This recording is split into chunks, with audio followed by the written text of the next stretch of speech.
নমস্কার। আজকে আমি কোয়াশ দিয়ে চিংড়ি মাছ করছি। কিভাবে করছি দেখুন। এখানে আমি কোয়াশটাকে কুচি কুচি করে কেটে নিয়েছি। তারপরে এখানে দিয়ে দিলাম সর্ষের তেল আর কাঁচা লঙ্কা। যতটা ঝাল খাবেন ততটাই কাঁচা লঙ্কা দিবেন। আমি অল্প দিয়েছি, 3টে দিয়েছি। তারপরে এখানে জিরে ফোড়ন দিয়ে দিলাম। আর আপনারা যদি পেঁয়াজ খেতে চান তাহলে পেঁয়াজটাও দিবেন। পেঁয়াজটা দিলে আরও বেশি ভালো হবে। আমি আজকে পেঁয়াজ দিয়ে করছি না।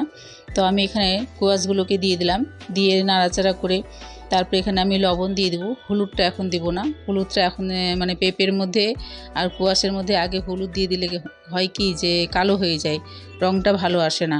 তো আমি পরে হলুদটা দিলাম যখন একদমই ঢাকিয়ে রান্না করলাম, গলে গেল। তারপরে এখানে আমি হলুদটা দিয়ে নাড়াচাড়া করে আমি চিংড়ি মাছটা দিলাম। চিংড়ি মাছটা দিয়ে আর আমি এখানে একটু গুড় দিয়ে দিলাম, মিষ্টি দিয়ে নাড়াচাড়া করে 3-4 মিনিটের মতন ঢাকিয়ে রেখে নাড়াচাড়া করে নামিয়ে নিলাম। যদি ভালো লাগে লাইক, শেয়ার, কমেন্ট করবেন আর সাবস্ক্রাইব করতে ভুলবেন না।